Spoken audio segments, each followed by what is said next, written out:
আমার তো মনে হচ্ছে এই যুদ্ধের থেকে কোথাও আমেরিকার একটা মরিয়া ভাব দেখা গেছিল পরিত্রাণ নেওয়ার জন্য, এবং সেইখানে তারা সেটা সাকসেসফুলি করেছে। কারণ আপনি যদি দেখেন যে আমেরিকার যিনি সর্বোচ্চ পদে বসে আছেন তার পরস্পর বিরোধী কথা, কখনো বলছেন সিজফায়ার হবে, কখনো বলছেন ধ্বংস করে দেবো, প্রস্তর যুগে পাঠিয়ে দেবো ইরানকে। এবং গতকালও একটি অত্যন্ত ভয়ানক একটি টুইট করেছিলেন, এবং তারপরে আজকে সকালে অন্য একটি টুইট।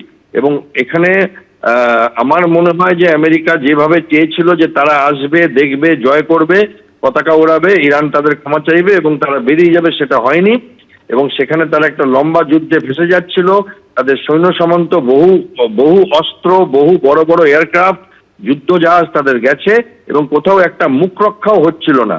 সেখানে তারা একটা পরিত্রাণ নিয়েছে এবং আশার কথা যে ভারতের মতো দেশ যারা এই যুদ্ধের সাথে কোনো রকম ভাবে দূর অবধি সম্পর্ক নেই, ভারত, জাপান, অস্ট্রেলিয়া, তারাও এই যুদ্ধে এই পেট্রোলের দাম, তেলের দাম, পরিশোধিত তেল এবং ক্রুড অয়েলের দাম এবং অন্যান্য জিনিসে ফেসে যাচ্ছিল।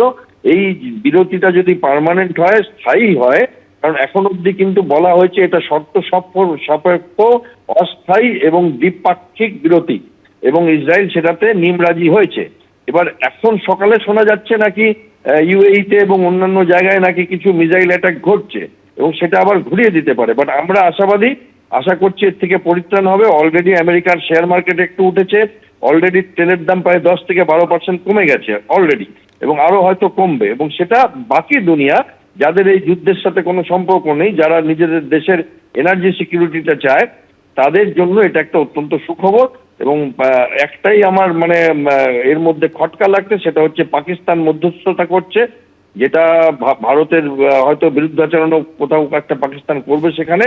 এখন অবধি তো ভারত, ইরান, ইসরায়েল, আমেরিকা এবং অন্যান্য সমস্ত দেশের সাথে সম্পর্ক ভালো রেখেছে, এবং ইসরায়েল হাতে গোনা মাত্র 5টা দেশকে হরমুজ প্রণালী ব্যবহার করতে দিচ্ছিল, সেগুলোর মধ্যে রাশিয়া, চায়না, পাকিস্তান ছাড়া ভারতও।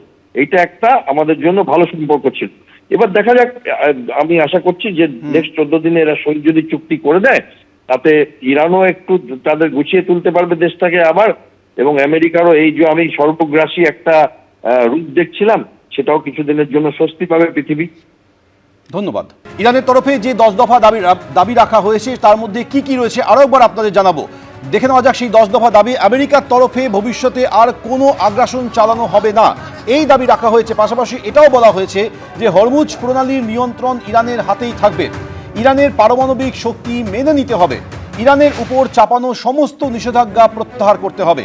পাশাপাশি এই 10 দফা দাবিতে ইরানের তরফে আরও বলা হয়েছে রাষ্ট্রপুঞ্জের নিরাপত্তা পরিষদের ইরান বিরোধী সব প্রস্তাব বাতিল করতে হবে, IAEA এর বোর্ড অফ গভর্নর্সের ইরান বিরোধী প্রস্তাবগুলিও বাতিল করতে হবে, ইরানকে ক্ষতিপূরণ প্রদান করতে হবে। সেই সঙ্গে 10 দফা দাবির মধ্যে আরও রাখা হয়েছে ইরান থেকে আমেরিকার সেনাবাহিনী প্রত্যাহার করতে হবে, ইরানের বিরুদ্ধে সমস্ত ধরনের হামলা বন্ধ করতে হবে।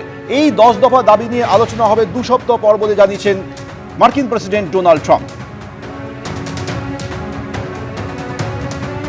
পশ্চিম এশিয়ার শান্তির সম্ভাবনা উজ্জ্বল হচ্ছে। আমেরিকা এবং ইরানের মধ্যে সংঘর্ষ বিরতি আপাতত 2 সপ্তাহ ধরে এই সংঘর্ষ বিরতি চলবে, এমনটাই জানা গিয়েছে। দুদেশই কিন্তু সম্মত হয়েছে বলে ডোনাল্ড ট্রাম্প তিনি জানিয়েছেন 2 সপ্তাহ ইরানের উপরে কোনো হামলা আমেরিকা চালাবে না বলে প্রতিশ্রুতি দিয়েছেন মার্কিন প্রেসিডেন্ট।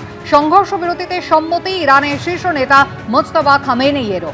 2 সপ্তাহের জন্য হরমুজ প্রণালী খোলা হবে, অর্থাৎ তেল সমস্যা এবং গ্যাস সমস্যা যা চলছিল, যা ক্রমশ বাড়ছিল, সেই সমস্যা আপাতত মিটবে এমনটাই মনে করা হচ্ছে। আমেরিকার দেওয়া ডেডলাইন শেষ হওয়ার আগেই এই সংঘর্ষ বিরতির ঘোষণা হয়েছে। এবার হামলা বন্ধ করা হোক, বিবৃতি দিয়েছে আমেরিকার সেনা। ইরান হরমুজ প্রণালী খুলবে এই শর্তেই সংঘর্ষ বিরতিতে আমেরিকা রাজি হয়েছে দাবি করেছেন ডোনাল্ড ট্রাম্প।